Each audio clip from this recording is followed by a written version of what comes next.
Thank you. Sandeep చాలా ఎమోషనల్గా మాట్లాడాడు.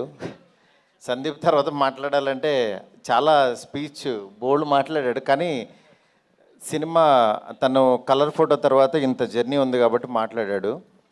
ఫస్ట్ నా దగ్గరికి సందీప్ని ఒక 5 years బ్యాక్ ఎస్కేని తీసుకొచ్చి డార్లింగ్ తిని చాలా మంచి టాలెంటెడ్, చాయ్ బిస్కెట్లో చేస్తాడు సందీప్ అని చెప్పి అప్పుడు ఒక కథ చెప్పాడనమాట. అప్పటి నుంచి యాక్చువల్గా ఎస్కేఎన్తో ట్రావెల్ అవుతూనే ఉన్నాడు. ఎస్కేఎన్ కూడా చాలా బాగా చూసుకున్నాడు దాన్ని. దాని తర్వాత వేరే సినిమాలు చేద్దామని అనుకున్నాం. మళ్ళీ ఈ సినిమా కథ చెప్పాడు. చెప్పిన తర్వాత అంటే ఒక కథ కోసం, ఒక క్యారెక్టర్ కోసం కథలు పుడతాయి, కానీ ఇతని కథ పుట్టింది మాత్రం రోషన్ను చూశాకో ఏదో తెలీదు. బిగినింగ్ నుంచి రోషన్తో చేయాలి, రోషన్నే నాకు కనిపిస్తున్నాడని చెప్పేవాడు. నిజంగా తను కథ ఈ రూపం తీసుకుని ఇక్కడ దాకా తీసుకొచ్చాడు. నిజంగా తన సంకల్పం చాలా గొప్పది, చాలా మంచి పాజిటివ్ పర్సను.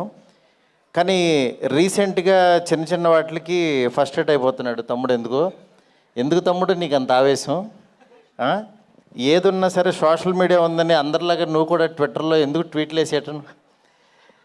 ఒకటి గుర్తుపెట్టుకో తమ్ముడు, పెద్దవాళ్ళ దగ్గరికి వచ్చినప్పుడు యాక్చువల్గా వాళ్ళు నిజంగా బాలయ్య బాబు గారు మన దగ్గరికి రావటం నీ అదృష్టం. ఎందుకంటే ఆయన రాబట్టి యాక్చువల్గా నీ మోగ్లీ సినిమా ఇంకా చాలామందికి తెలియని వాళ్ళకి కూడా తెలిసింది.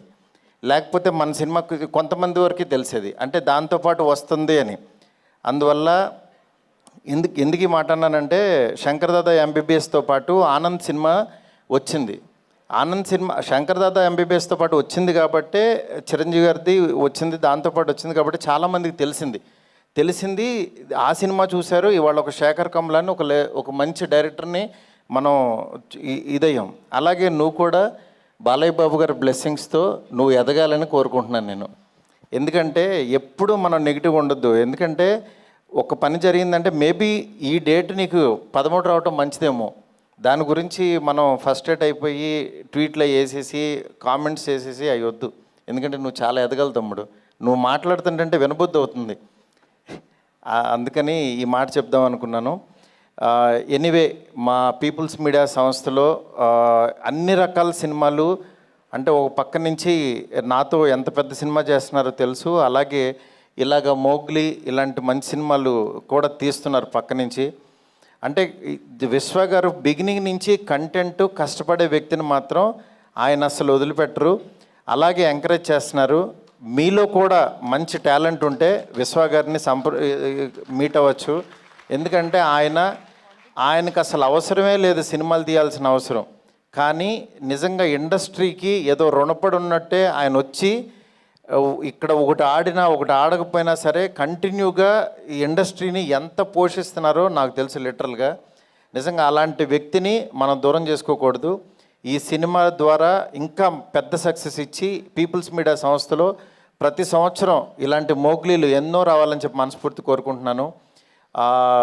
సుమా గారు రాలేదు, మమ్మల్ని యాక్చువల్గా ఆవిడే పుష్ చేశారు నిన్న రమ్మని. కానీ ఇందాక రోషన్ అడిగితే చెప్తున్నారు, మదర్ ఇంకో 2 సినిమాల వరకు రారన్నారని. రాకపోయినా నీ వెనకాల ఉన్న శక్తి ఆవిడే తమ్ముడు. నెక్స్ట్ ఈ సినిమాలో స్ట్రెంగ్త్, ఈ సినిమా ఎందుకు సక్సెస్ అవుతుంది అనుకునే దీంట్లో బండి సరోజ్ గారిని ఎంచుకోవటం. సార్ మీ one of the fan sir. నేను మీ డైలాగ్స్కి నేను ఆ మాంగళ్య బలం మొదలు పెడితే అలా కారులో కూర్చొని చూస్తానే ఆఫీస్కి వచ్చేసాను సార్. అంటే నిజంగా ఎంత ప్యాషన్ అంటే, నేను ఈ రోజుల్లో తీసినప్పుడు అలాగే ఇరుచుకు పడిపోయేవాడిని, రాసేసేవాడిని. అట్లా యాక్చువల్గా సరోజ్ గారిని చూస్తే చాలా గొప్పగా అనిపించింది. సార్ మేము కూడా ఒక మంచి క్యారెక్టర్ రాసుకుంటాం సార్, చేయాలి సార్ మీరు.